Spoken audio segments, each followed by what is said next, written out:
Hi, I'm Carmen Hall, Director of Community Assistance for Volusia County. I'd like to welcome you to the first in a series of interactive sessions that continue our pursuit of affordable housing ideas, discussion, and comprehension. Before getting into what will be covered today and moving forward, I'd like to remind everyone of what has happened so far.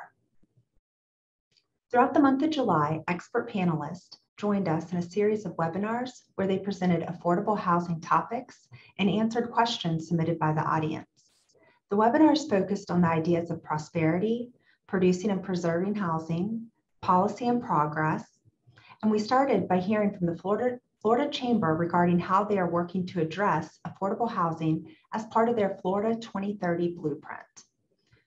We also heard from panelists who identified methods of funding affordable housing and those engaged in preserving and increasing our existing stock of affordable housing. Before concluding, the barriers and the benefits that exist in policy when developing housing were discussed by hearing from panelists in various positions that had put affordable housing plans into action. If you missed any of our webinars, they are available on the county's website at volusia.org.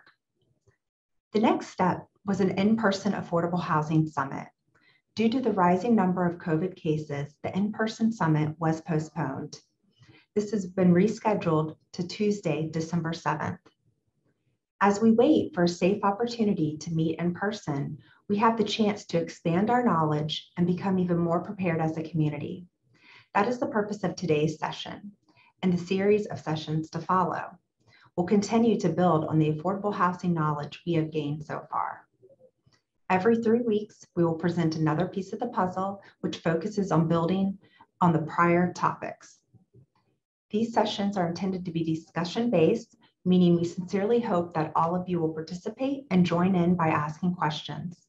The more we learn now as a group of municipalities, developers, nonprofits, stakeholders, and residents, the more fruitful our summit will be.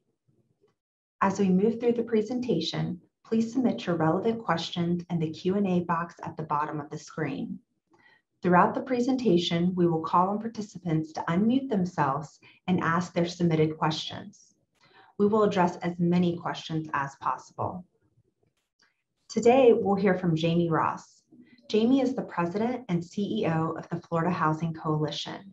Jamie's work includes all forms of legislative and administrative advocacy and education related to the planning and financing of affordable housing. She initiated the broad-based coalition that successfully advocated the passage of the William E. Sadowski Affordable Housing Act.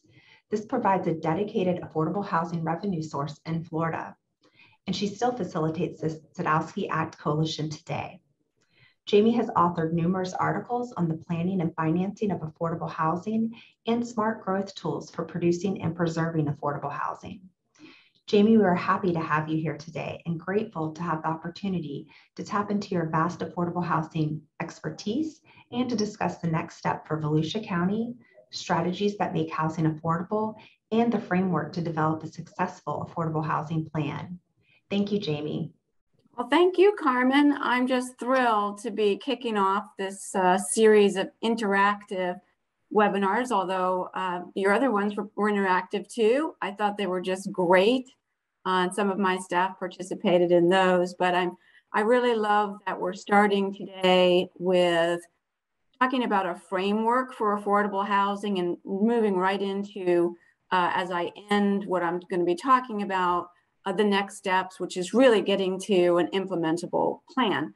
I'm just going to bring up a PowerPoint, and I know this is informal, and we'll take questions, and I expect you to interrupt me and so on, but I'm going to go ahead and put up a PowerPoint just to give us something to follow along with here, okay?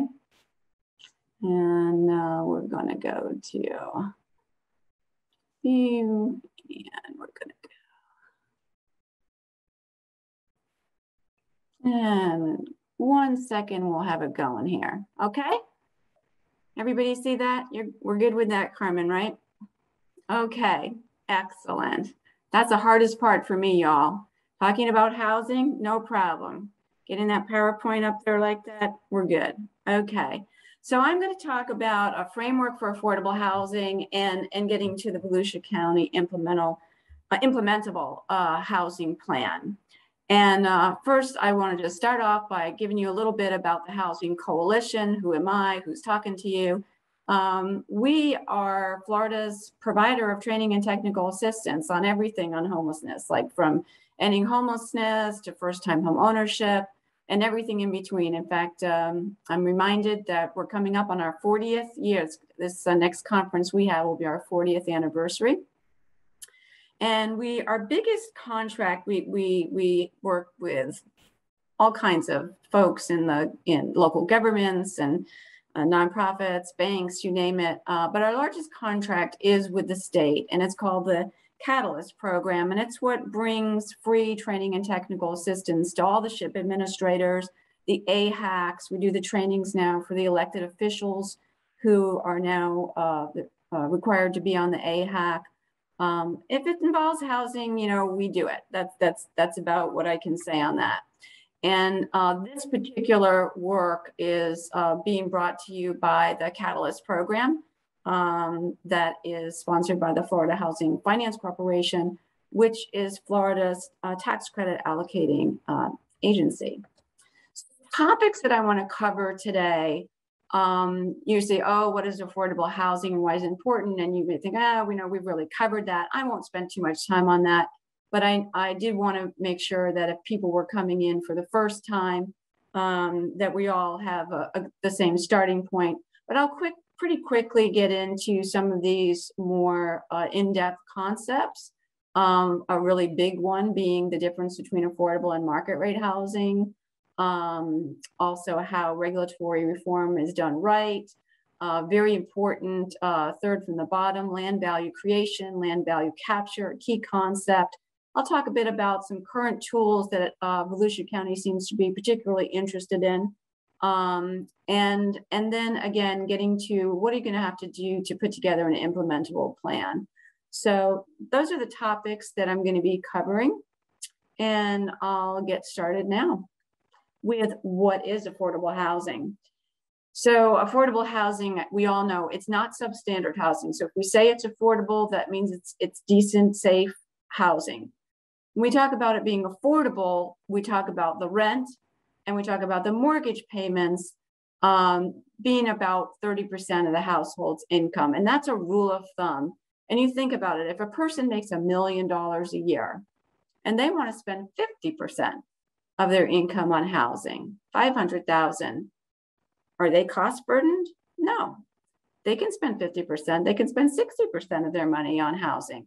So when we're talking about affordable housing, we're applying it to lower income individuals or families. And affordable housing is defined by statute. So it's in 420. It defines extremely low income, ELI, very low income, and moderate income. These are statutorily defined. And we're talking about, when we're talking about affordable housing, with the exception of public housing, we're talking about housing that's built and managed by the private sector with financial subsidy from the public sector. And I say with the exception of public housing, historically, public housing was built and financed and managed by the public sector. Nowadays, public housing really isn't done that way either.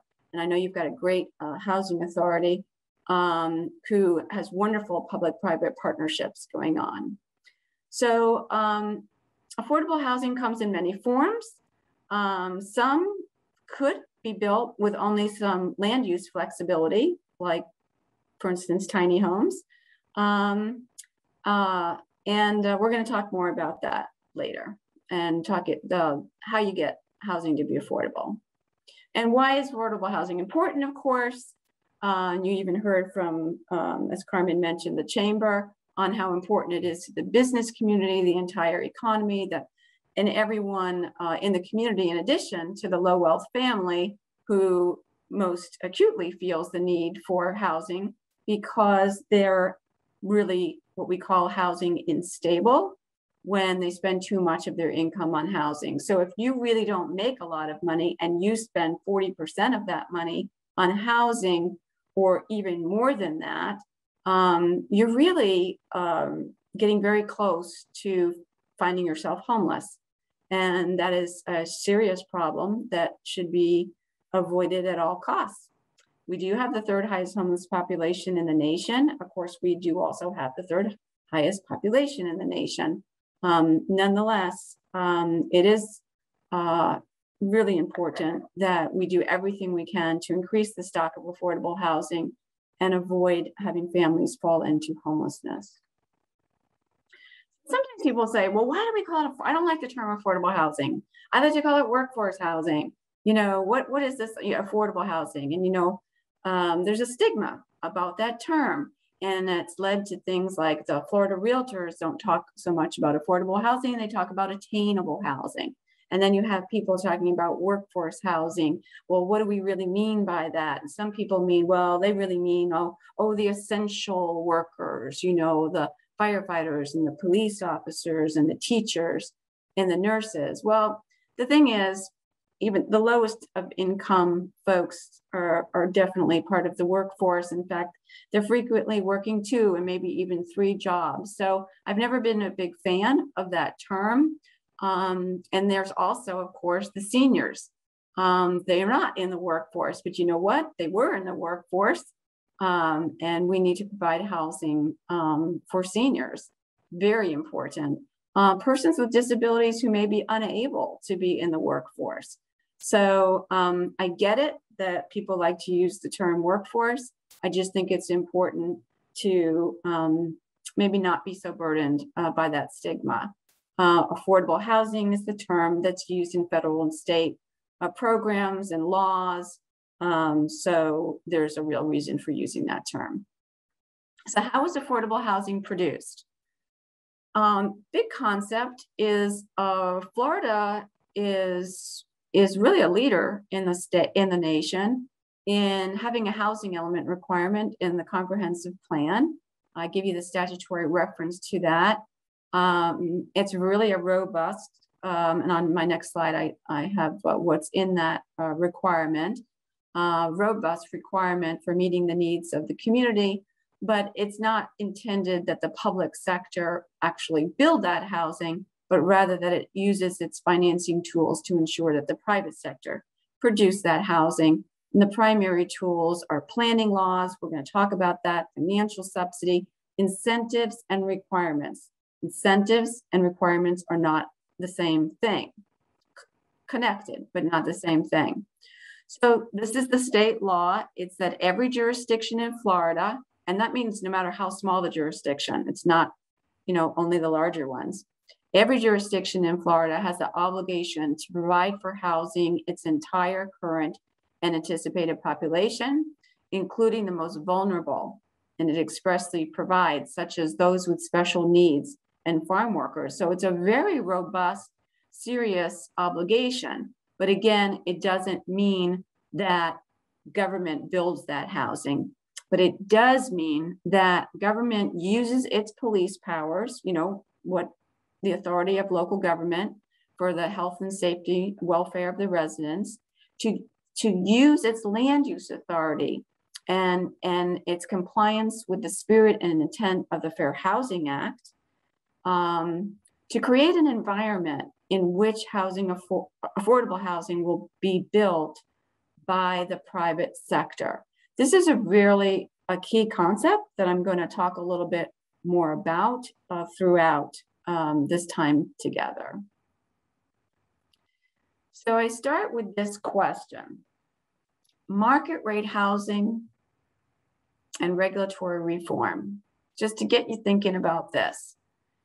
If local government reduces or eliminates impact fees, for instance, or any other fee that's related to development, will the market then produce affordable housing? In other words, could the local government just say, look, we're going to get rid of all of this red tape and all of these fees. We're going to let you have increased density. Do you think that in return, we're going to get affordable housing, that the market rate builder is going to give us an affordable product, meaning a product that's affordable to lower income groups so that they don't spend more than 30% of their income on housing. Can we just do that? Because there's always a lot of talk about that. Well, local governments need to provide incentives. They need to do regulatory reform. Is that going to be enough? The answer to that question lies in understanding the difference between market rate housing and affordable housing. When we talk about market rate housing, what we mean is housing that's priced at whatever the market will bear. The point I want to make here is that market rate developers, people who are not in the affordable housing business, they don't set the price of a home or the rent on an apartment based on what it costs them to build. What it costs them to build is a floor, right? It's a floor, because you're not going to build it, if you're going to lose money, right? So what it costs them to build is a floor.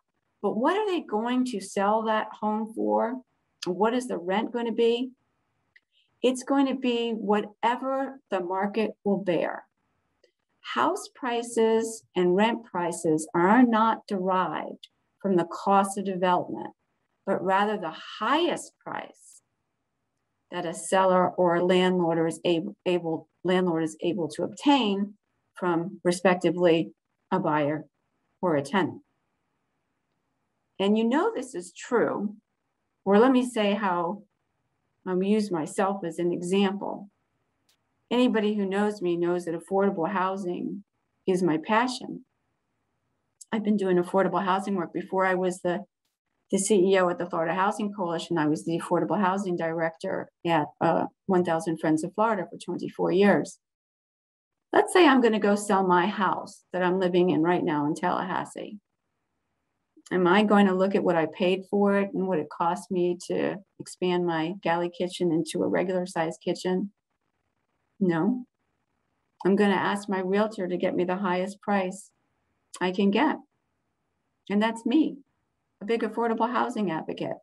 So this is not to criticize folks who are market rate developers. It's to recognize a truth. They're in the business to make money. So if a consumer comes from Ohio or New York or wherever, and a home buyer, I call it consumer, and they've got a pocket full of money and they're like, wow, I can get this property in Florida for $400,000. That's a steal. This would cost $600,000, $700,000 where I come from. So the market is going to price the housing at whatever the market will bear. And that's just a really key concept that I think is not really understood. And it's a key concept for doing regulatory reform in the right way.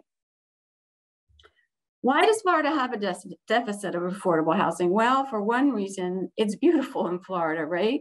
And so we have people moving into Florida, like over 1,000 people a day. People come with cash. Those people who I just mentioned who are like 400,000, yeah, here it is. Because I sold my house someplace else, and or I'm just fabulously wealthy, as people are, and they come in with cash and they are raising the prices of housing. The Florida workforce is primarily lower paid jobs, and they can't afford those prices. So we have an inadequate amount of financial subsidy for affordable housing. We always have an inadequate amount. It's always a scarcity model. We'll talk a little bit more about this also, that we've truly had close to $3 billion in SHIP, if you include the last legislative session, that's been swept by the legislature. So in no small part, we have a deficit of affordable housing because we have lost so much of that subsidy. Good news is we have a new era for the Sadowski trust funds. After they swept 50% of the money last session, it came with a very important promise, and that is no more sweeps. So in Senate Bill 2512, we've established that the Sadowski State and Local Housing Trust Fund money is going to be used entirely for the Sadowski programs, which mostly is SAIL at the state level and the SHIP program at the local level. And last legislative session, 209 million was the amount that was appropriated for the Sadowski State and Local Housing Trust Funds. We're looking at a much larger number going into this next session, which starts in January, of over $350 million for the next fiscal, and with no sweeps. So the Sadowski Trust Funds, because of Senate Bill 2512, are going to be a recurring appropriation, meaning we don't have to do what we've been doing for the last years, which is, you know, the Senate may put in full funding, the House puts in very little, and then we has to go into conference negotiations. And it's just always to the last minute, and what are we going to get? What's the deal that's going to be cut between the Speaker of the House and the President of the Senate? We don't have to do that anymore. So the amount of money that's in the trust funds will be a recurring appropriation, and we can expect that money, and which is very nice for your SHIP programs, because it's very important to know that you're going to get money and how much money so that you can plan for it. And by the way, Carmen knows that she's free to interrupt me if you all have questions that you put in the chat that have to do with any, particular thing I'm talking about. I've asked Carmen to just interrupt me. So Jamie, we do have a question regarding this.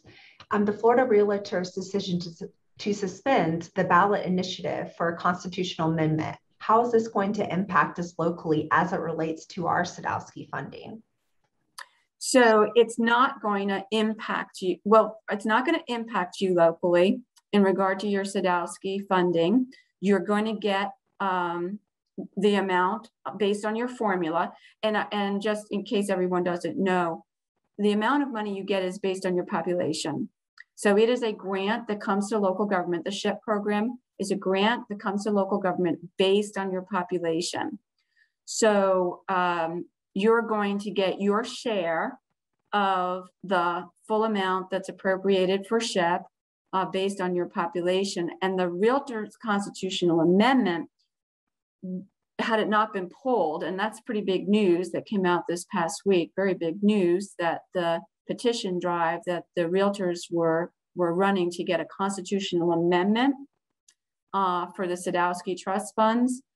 They dropped that this week, and but it was, if it had gone forward, if they were able to collect all the petitions that they needed to, get it on the ballot, and if it had been voted, I think 60% of the voters had voted yes.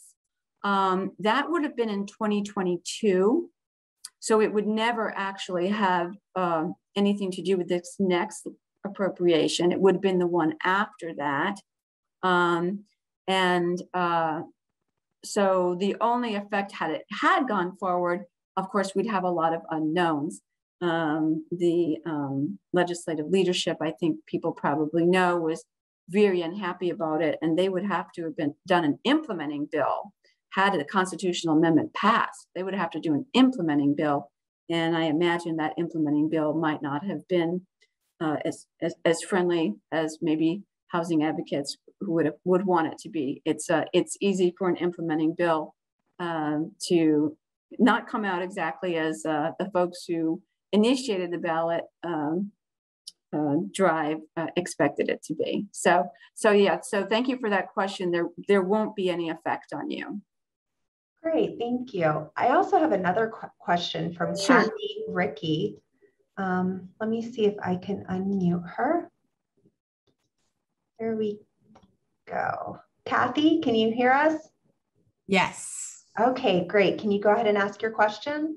So $355 million sounds like a lot of money, but it seems to me woefully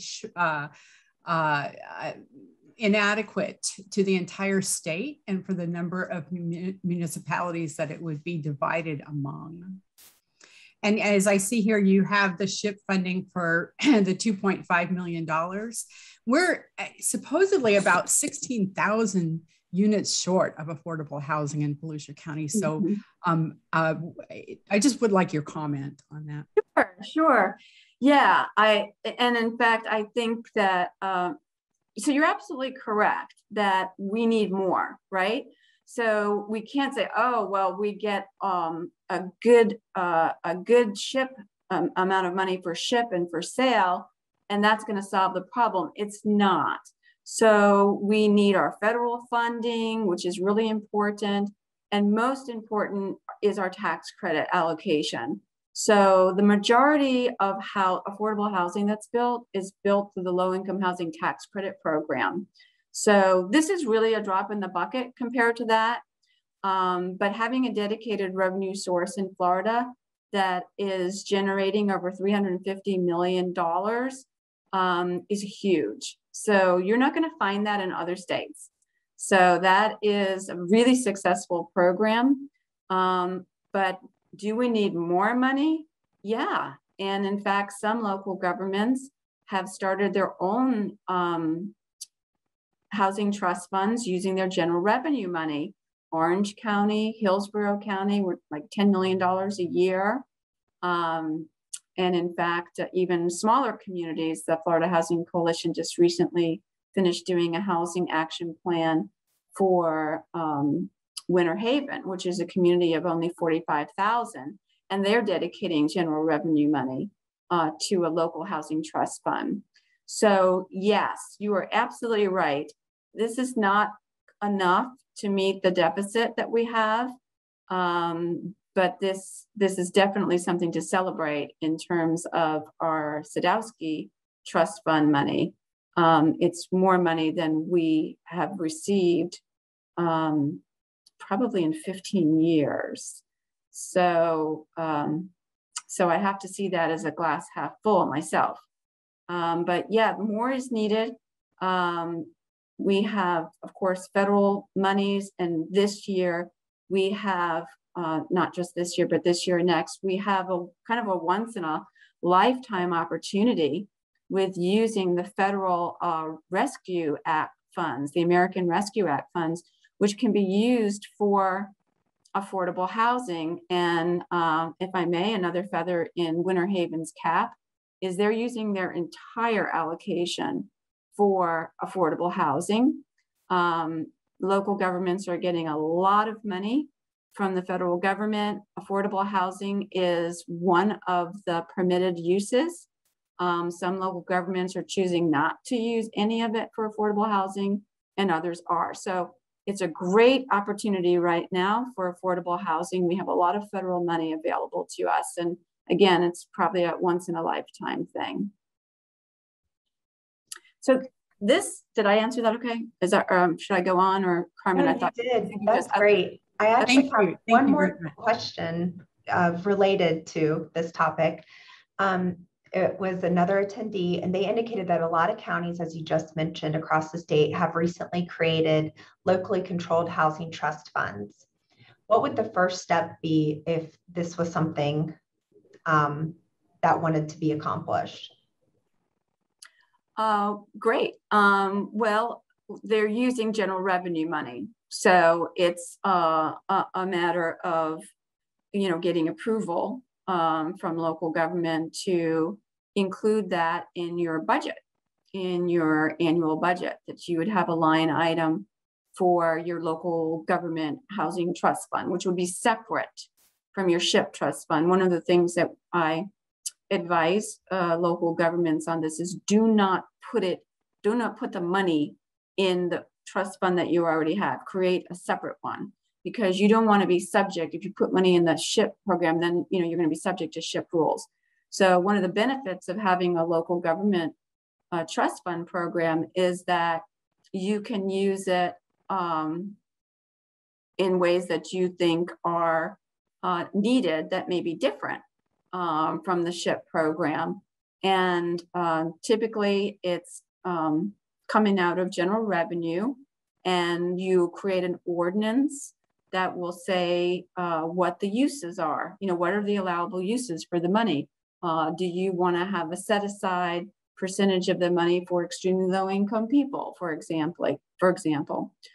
So you would create it. First thing you do is, of course, this buy-in, right? The political buy-in that there's a will to do this. And then you would create an ordinance and for creating the local trust fund sources and uses. And actually that can kind of get into other things we talk about today, because if you do create a local government trust fund, you know, where's the money going to come from? Well, general revenue is one place, but there's also other ways that you can do it, like a linkage fee ordinance is a way to create revenue that you put in your own local government trust fund. Great, thank you so much. Sure.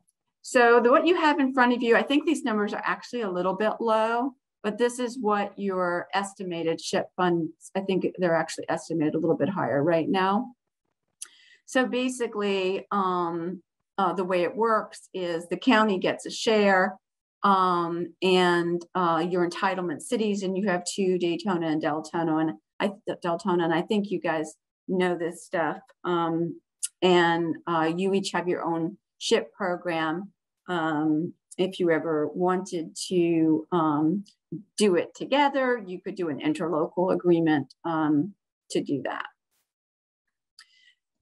So I'm going to go into sort of back to and into the financing being the primary difference between what's market rate housing and affordable housing. So when you're talking about rental developments, and I know I just mentioned this, that the primary financing is the low-income housing tax credit program by far. It's the most important funding that we have for affordable housing. It's actually a program of the Treasury, just like our emergency rental assistance money now that we're all trying to get out is. It's administered by the Florida Housing Finance Corporation. And it's a very competitive process to get 9% credits. And you've already heard about this in prior webinars in your series from the affordable housing developers that you had on. So I won't go into that more. Also, the 4% bond program right now is more valuable than it's ever been because there was a change made at the federal level. So this is a little bit in the weeds, but 4% actually gets you 4% credits. It used to really be less than 4%, which means that when I talk about 9% and 4%, this is the equity that you're able to put into the development. And again, this was explained by previous presenters. But these are the main ways that you do affordable housing. So a 4% bond program typically has too much, like a 9% deal, they don't have a gap typically. There's no gap. They don't need other funding unless it's that local government contribution, just because that's a requirement, not because they actually need those dollars, by the way. But when you talk about a 4% bond deal, there's usually a gap. And so that would be an area where perhaps you could get a deal done if you also put in, some of your local housing trust fund dollars, for instance. Sale, and the 4% program is run at the state with the Florida Housing Finance Corporation, who also runs the 9% program, but also local housing finance authorities also do 4% bond programs. Sale and SHIP. Sale is apartment gap financing that you get from Florida Housing Finance Corporation, for instance, if you're a winner in a bond application. And SHIP, of course, at the local level, being not entirely homeownership, but 65% of that money goes for homeownership related activities. And so clearly a portion can be used for rental.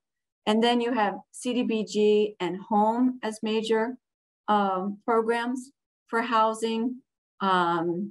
If you're looking, by the way, at when you're looking at doing your plan, your implementable plan for Volusia County, you might want to look at what does your consolidated plan say about how you're using your CDBG money and your home money.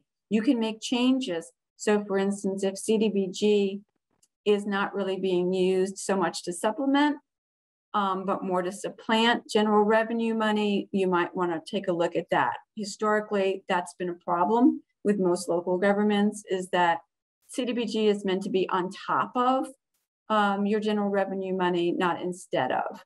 Home money is very, very flexible, can even be used for tenant rental vouchers. So tenant-based rental vouchers. So there's a lot of flexibility. And so one thing you want to look at in the future when you get into your affinity groups is how are we using these monies now? Do we want to make any changes to meet our needs? For homeownership development, SHIP provides that DPA and closing cost assistance to get people into homeownership. And of course, it does much more than that: emergency rehabs and retrofits for people with disabilities. We're going to talk about community land trusts a little bit later. SHIP is really helpful in that regard as well. So that's the primary difference between market rate housing and affordable housing, is the financing that's in the development. So affordable housing has some subsidy in it. That's the point I'm making here. So protecting the public interest, and we get to this regulatory reform done right idea. And that is when you use incentives, like you're going to allow an increase of density or waivers of fees. When I say you, local governments, when you do that for a mission-based nonprofit, like everybody knows Habitat for Humanity, right?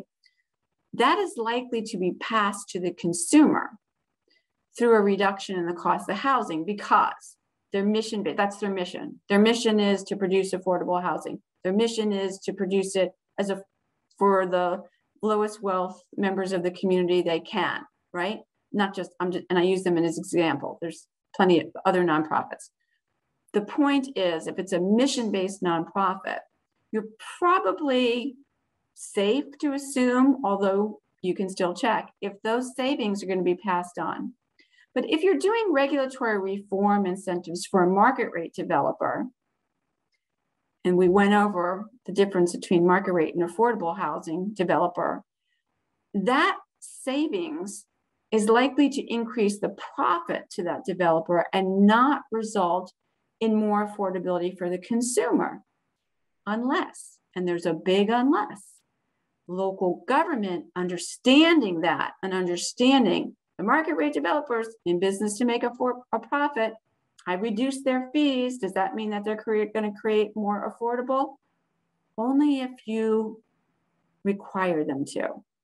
So yes, you can give these incentives to market rate developers, to for-profit, affordable housing developers, tax credit developers, for instance, but you need to require affordability in exchange for those incentives.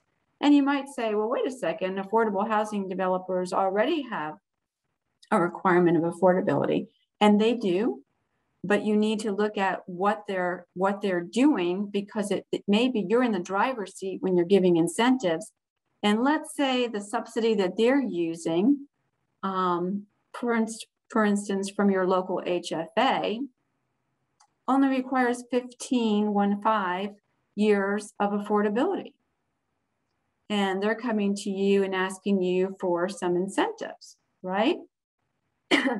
Well, then you're in the driver's seat, and you can require in exchange for those incentives that they give you 50 years of affordability, as an example. Or you require that they serve, some units serve a lower income resident, which are harder to serve. And this is all a part of a very important concept called land value creation and land value capture. This is the big framework that I want to get across. When local government uses its land use authority, which it does every day, right, to respond to a request from a property owner that they want to get an increase in the density, whatever it is, when local government says yes to that, they are increasing the value of that private property. With their land use authority, they're creating wealth for that owner. So let's go back to the housing element requirement. Local government is not required to build affordable housing, but they're required to create an environment in which the private sector will build affordable housing. Well, here's that opportunity. Private sector wants you to increase the density, wants you to change the zoning. You as a local government now can say, okay, but we want a certain number of the units that are built to be affordable housing. So we're creating value in your land. We're going to capture a small portion of that increased value for the public benefit. So that is the concept of land value creation and land value capture. Thinking about rural areas, and this happens all the time in Florida, land that was ag land, big tracts of land. The only thing you can do on it is, have cows or grow fruit. And now the local government is saying, oh, we're going to change this so that it can be developed for housing. What an enormous increase in value of that property. And to say nothing of the fact that when these large scale developments are built, they basically are new towns. And if they don't have any affordable housing requirement, then you're going to have a town that's created where people who work there can't live there. So if a developer is seeking public dollars for things like infrastructure improvements, that's also an opportunity to require affordable housing. That large scale developer, let's say 100 units or more, they're looking for infrastructure. That's an opportunity. You're getting the grant from DEP. You say, okay, well, we're going to give this to you, but you're going to give us a certain number of units that are affordable. These are voluntary negotiated development process that can ensure that your public dollars are getting public benefits. It's you protecting the public investment.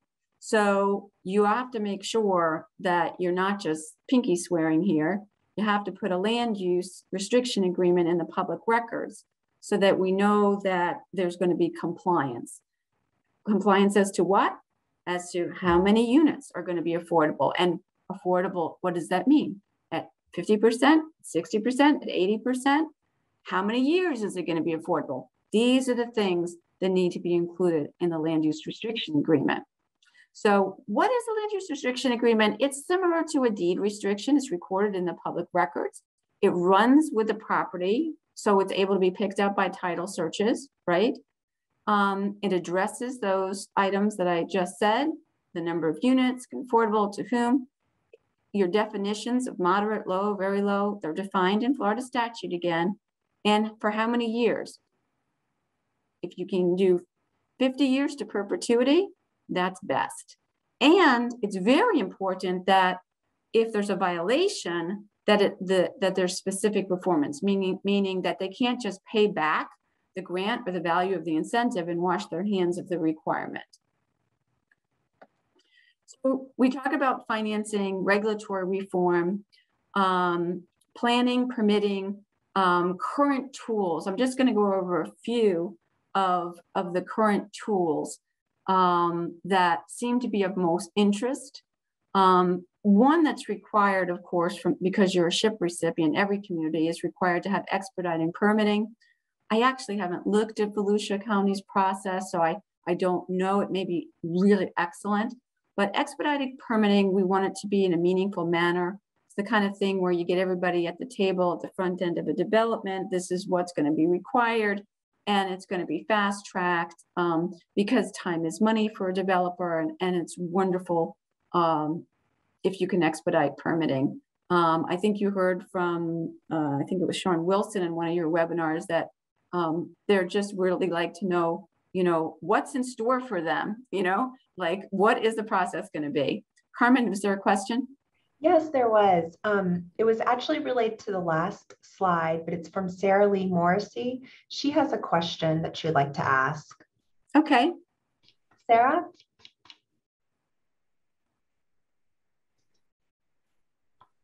Sorry, I didn't realize I was muted. Thank you, Carmen, and thank you, Jamie. I was asking, when you were talking about some of the land use restriction agreements, I was wondering, what is the mechanism to ensure that rents remain affordable on apartment units? And I was kind of thinking about the tax credit projects that many of the apartment complexes use. Yeah, so what happens, thank you for that question. HUD puts out a chart annually on what the maximum rents are allowed in each of the income categories based on household size. And so all of those developers have to comply with that. And it actually has been known to go down, not always up. But how do we make sure they're complying? Oh, because that's what I mean. I'm sorry. Because they have compliance monitoring agreements. There's actually third-party compliance monitors that monitor that. And they get in big trouble if they're out of compliance. They can lose their tax credits. Okay, thank you. Sure, absolutely. Okay. So the last one on this slide is zone for inclusion rather than exclusion. Historically, everyone, not just Florida, well, folks who have zoning, zone for exclusion, to make, okay, and I'm only going to have this kind of single family house here, and it has to be a minimum square footage of 2,500 square feet. That's exclusionary zoning. So zoning for inclusion is allowing things like accessory dwelling units, tiny homes, missing middle housing.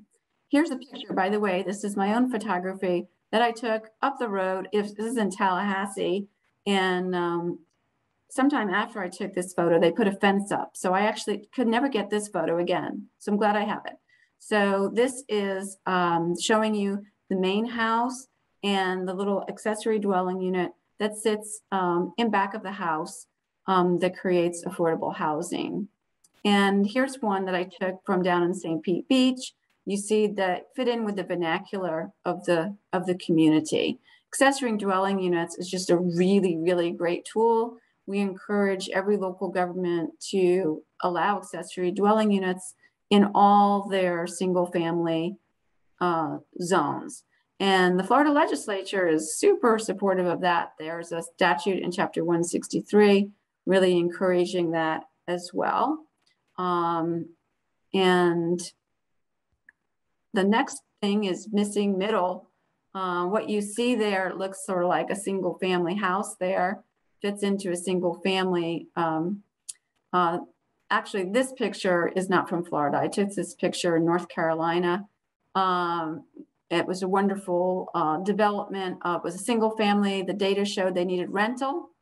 And the community was really worried about like a red brick building that didn't fit into, tall red brick building that didn't fit into the single family neighborhood.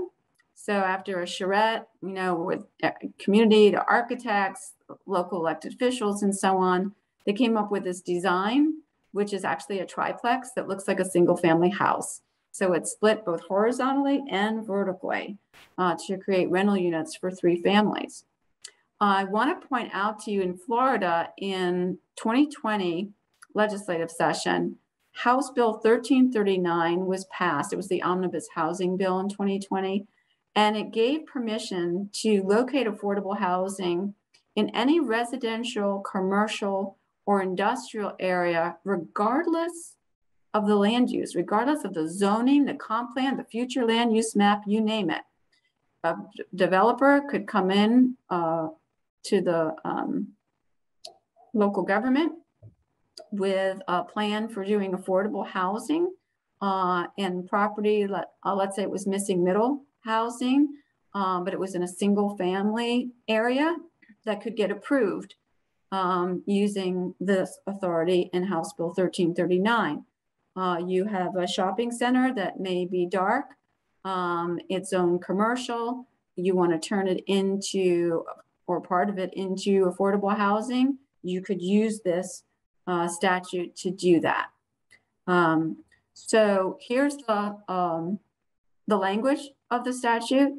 Notwithstanding any other law or ordinance or regulation to the contrary, the county or the city, it's in both places, can approve development of housing that is affordable as defined in 420. We went over that in the beginning, those definitions, on any parcel zoned for residential, commercial, or industrial use.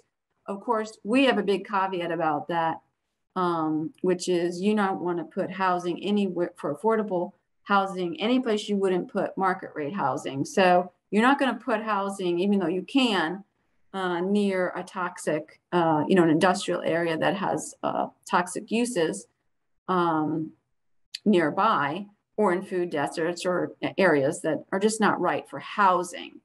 But it does a lot of good stuff here. It expands the government-owned lands that can be used for housing. We're going to talk about surplus lands. It expedites affordable housing development because you don't have to go through rezoning. As I said, missing middle and adaptive reuse. It's also helpful in combating NIMBYism, the not in my backyard, because you don't have to go through that whole rezoning process. So I'm going to talk now about removing land costs, which is really important for building affordable housing, especially for a community land trust, which I know Volusia County has an interest in. And one of my staff members did a webinar during this last series on community land trusts. And I want to talk about the surplus lands program as well. So I'm going to start with the surplus lands program. This is a really important program that actually started in 2006. But I'm finding that more and more local governments are taking it more seriously now, and putting as much land as possible that they're not needing for other purposes on the inventory that will be used for affordable housing. Affordable housing that's appropriate for affordable housing is what it says in the statute, but it's not defined. And just like the 1339 that I just talked about, if it's appropriate for market rate housing, it's appropriate for affordable housing. So you say, oh, well, this is not appropriate. This is like too good an area. We could have really high cost housing there. That's not a good reason. If it really doesn't make sense to use it for affordable housing because it's really valuable property, then, maybe like, in some communities overlooking the water or something like that, $1 million views, then you sell that property and you use the proceeds for affordable housing. That would go into your local government housing trust fund. Again, that is a source of money, going back to our earlier conversation about a local government trust fund. The proceeds from the sale of the surplus properties could go into that trust fund. So you wouldn't think you got slivers of land remaining from right away. That's not really what we're talking about. So the inventory is right now has to be done every 3 years. I'm hearing some rumblings that this next legislative session, there might be some legislators interested in changing that to every year, and also expanding the land, not just to be local government surplus, but state surplus lands, which is quite a lot of property. Right now, it's every 3 years, and your inventory list, you have to, identify the property, indicate whether it's vacant or improved. And after you do that and you adopt it by resolution, then you can do these things. You can offer this property for sale and use the proceeds to purchase land for affordable housing to develop, or deposit it into local government fund earmarked for affordable housing, as we just said. You can sell the property with restriction like a land use restriction agreement that requires the properties to be developed for use as permanently affordable housing. You can donate the properties to a nonprofit for the construction of affordable housing. That's where CLT comes in very much so, or otherwise make the properties available for use in the production or preservation of housing. So this is an area that my organization has done a book on, surplus lands book, best practices. It's free up on our website. And my last slide, I'm going to show you, we have a pretty extensive library of free materials for you. So I'm going to segue into the community land trust.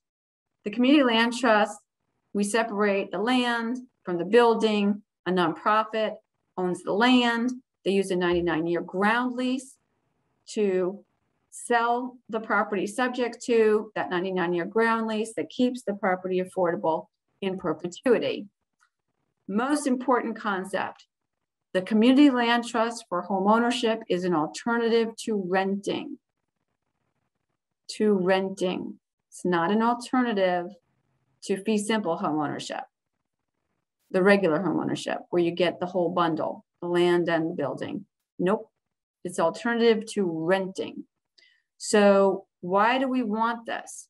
Because renting, some people may want to rent and renting is right for them, but a lot of families really are renting because they can't afford to buy. And when you're renting, it's very hard to save money. You know, you rent, your lease is going up every year. And it creates also it's an unstable situation for families. So, you know, having to change schools for the kids, you know, all that kind of thing. So for those who can't afford the, you know, the stock of housing that's for sale in the community, the better choice is to become a CLT homeowner. So it's better for wealth building than renting. So for the family that's getting into a community land trust home, the price is less because you're not buying the land. So the land costs aren't there, right? You do get equity when you sell the house. There's 3 different kinds of resale formulas. I'm not going to go into the nitty gritty. You're going to be doing that later. But you're making mortgage payments instead of rent payments. You get homestead exemption. And also the CLT is a steward. They're helping you to be successful. You will see in the data, there's extremely low foreclosure rate on CLT homes. If a family gets into trouble financially, or maybe they need to move or whatever, the CLT has a right to come in and purchase the home. And it's very easy for the CLT homeowner to move on.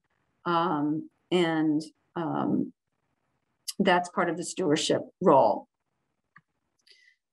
So for the public, it's also a great benefit because it reduces the need for the subsidy that you need to put in to make the property affordable. We call that subsidy retention. So for instance, let's say you're putting SHIP money in to help with the down payment or you know, buy down the mortgage for the CLT home. That stays with the home for the benefit of the next buyer, the next buyer, the next buyer. So it is permanently retained, and you don't run into the situation where, let's say somebody pays you back the SHIP money that you loaned them, but guess what? House prices have gone up so much, that same SHIP money is not going to get another family into home ownership. So it's a great way for the public to retain that subsidy. Of course, the same thing for the family is for the local government. That increase in the wealth is good for the economy. It's good for your whole community. It stabilizes neighborhoods to have home ownership. Also, CLTs are used for preserving historic communities like African-American community in Winter Park. The culture in an area can be preserved through a community land trust. It's a really great way to transform your county-owned properties, like your surplus lands, or maybe you had streeted lots into productive use. And we do have an approved SHIP, Community Land Trust model language, that you can incorporate into your LHAP. This is hot off the press. We just presented this at our conference like a week ago. I don't know, it was on September 1st. This is our Florida Community Land Trust Best Practices book that came out of our creation of the certification program. The Florida Housing Coalition started the Florida Community Land Trust Institute 21 years ago in January of 2000. And in the last 3 years, with support from Freddie Mac, we created the first in the nation Community Land Trust Certification Program. It's a pilot program for the nation. And at our conference on September 1st, we announced the 6 CLTs, first in Florida, to be certified. Was there a question, Carmen? There is. So we discussed community land trust as it relates to home ownership, but has a community land trust ever been used for purposes of creating affordable rental housing? Yes.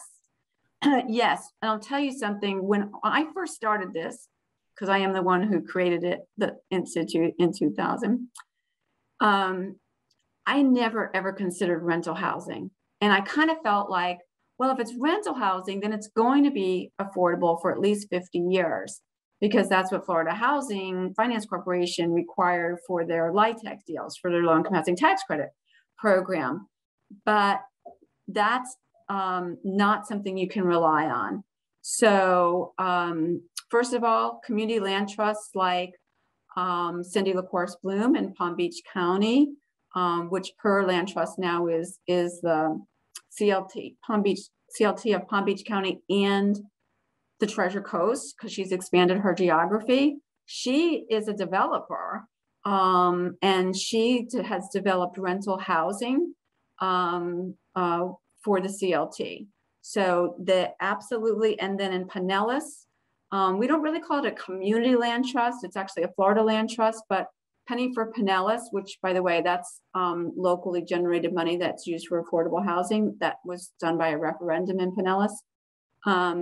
They use a housing trust model where if developers want Penny for Pinellas money, and that's for rental development, they, in exchange for getting that money, the HFA there, the Pinellas HFA, which runs that program, puts the land into a 99-year lease. So yes, we have a number of examples of that. And we very much see now, 20 years later, that yes, community land trusts are not just for home ownership, that it's also for rental. Great, thank you.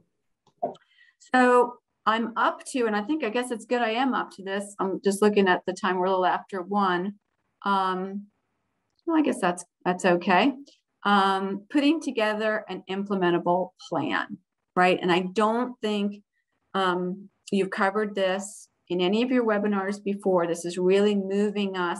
Again, I wanted to give a big framework. I think in your webinars going forward in this interactive session series, you're going to be taking deeper dives into the things that you're really interested in. So what I wanted to do today is to give you the overarching framework, understanding about land value creation and capture, the difference between market rate housing and affordable housing, how you should and shouldn't use incentives or requirements, and so on, and the framework for putting together that plan, because that's the ultimate goal, is putting together that plan. So I didn't address here today what's going to go into your plan. What I'm addressing here today is the framework for that plan. And I think first and foremost that Volusia County has consensus that affordable housing is a community asset, that it's an asset and a need akin or similar to infrastructure. And I'll tell you why I think that's so important. And it's really important for the elected officials. And of course, elected officials are not there forever, right? They're elected. They come and they go. So it needs to really be an ethos in the housing department and the planning department, you know, with the county managers, the city managers, and so on, that it's a priority.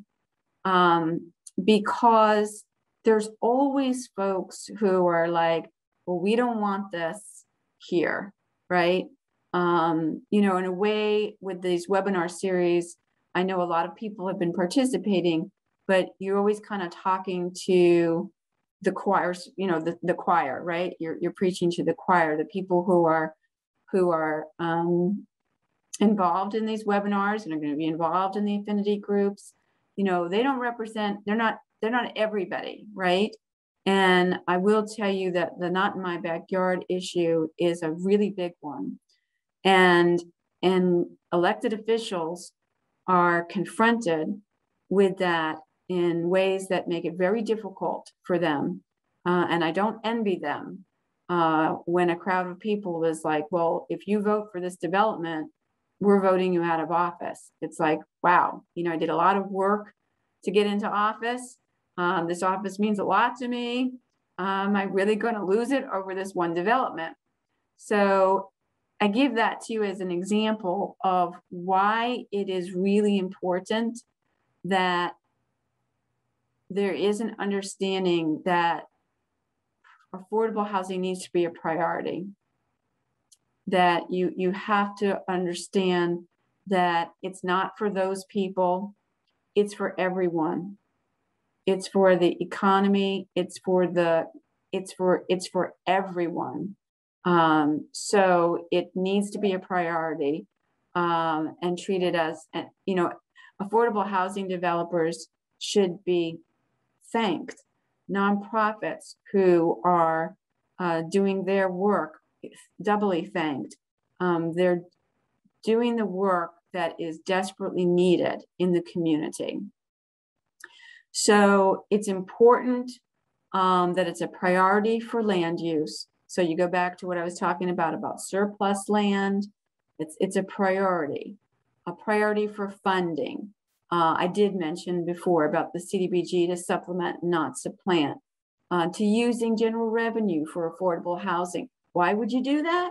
Because you understand that housing is a community asset and that it is needed like roads are needed, like other infrastructure is needed. So that really is the foundation to everything good that comes after, is first and foremost agreeing that housing is a community asset akin to infrastructure.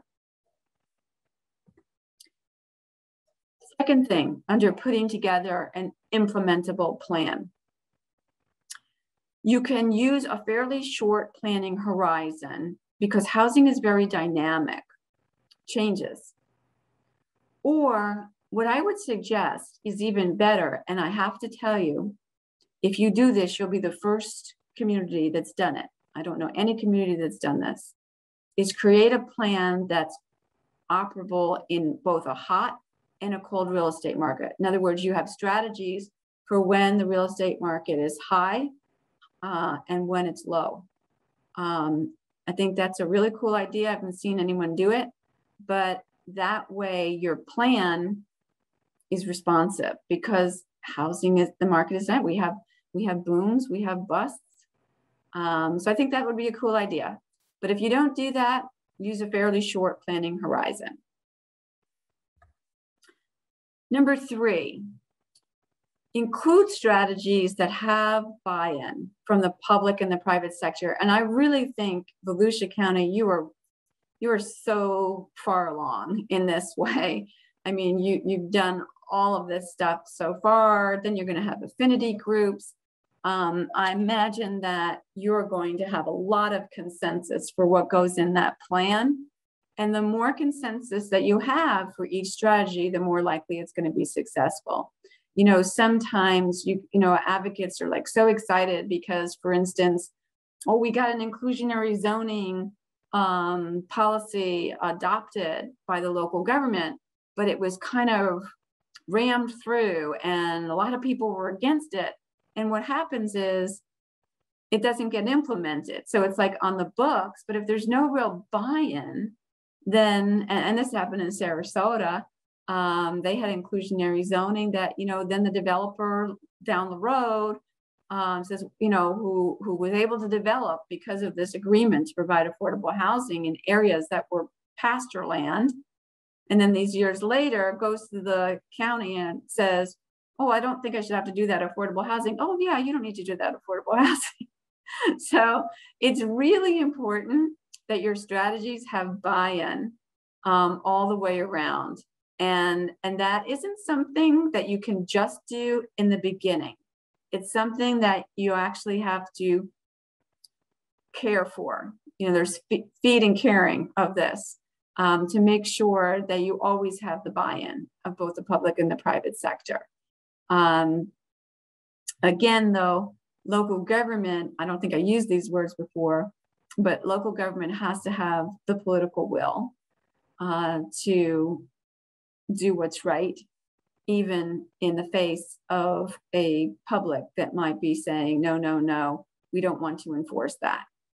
So be sure to include those key concepts of land value capture to ensure those incentives flow to the consumer, and that concept of long-term affordability assurances. So those are really important strategies to have buy-in, especially from the public sector.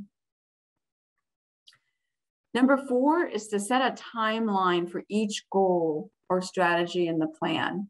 So we know this from doing comprehensive planning, right? You make it measurable, objective, measurable. If you don't, they just kind of sit there and you never know, well, should we have done this by now? Are we on track or are we not?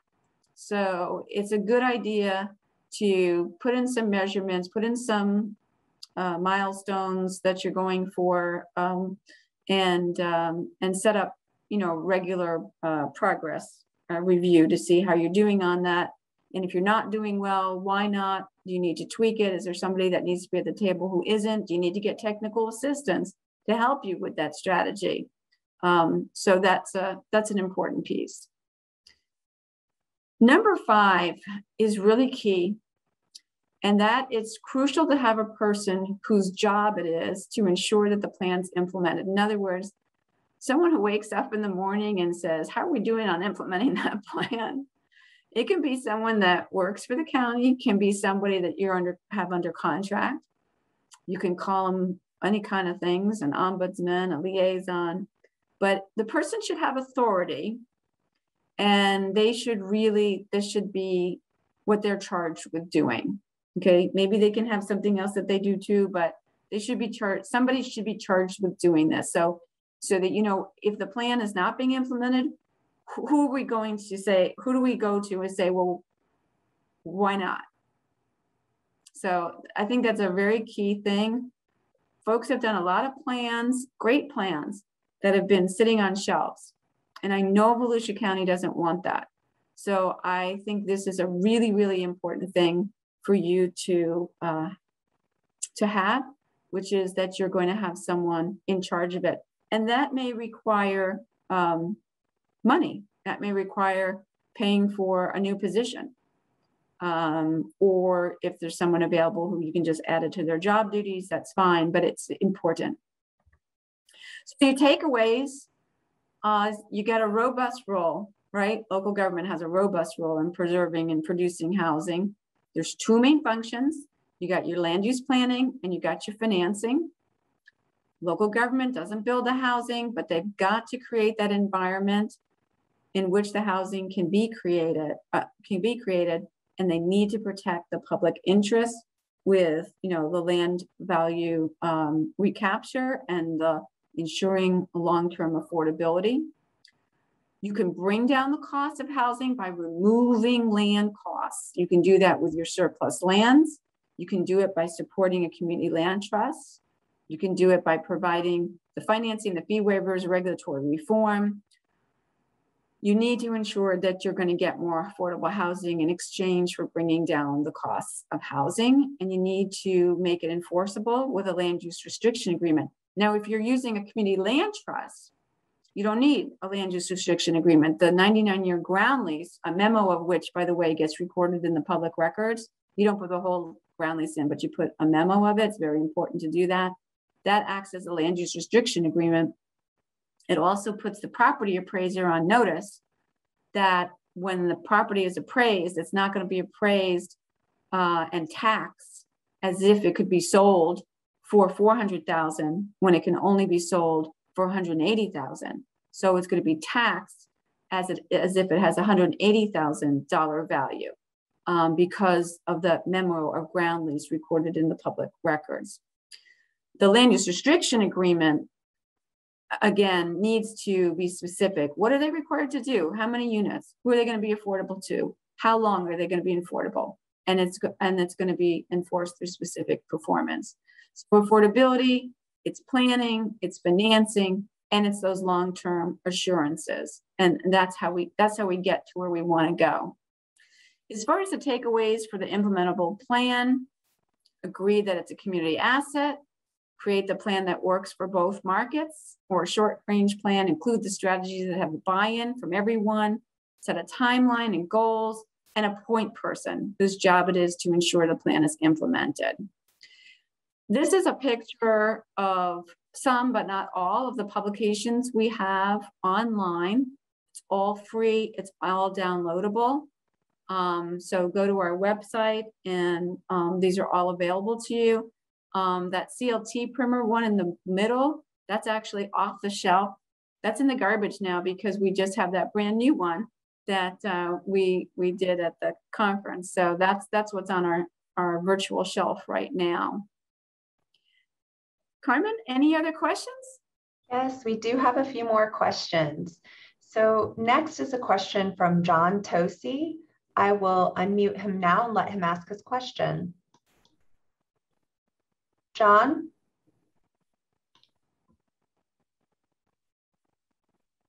Hi, can you hear me?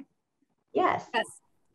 I work with tobacco policies in Volusia County, and we're trying to figure out, who would the decision makers or the decision-making bodies be that have a say regarding smoke-free policies in affordable housing communities?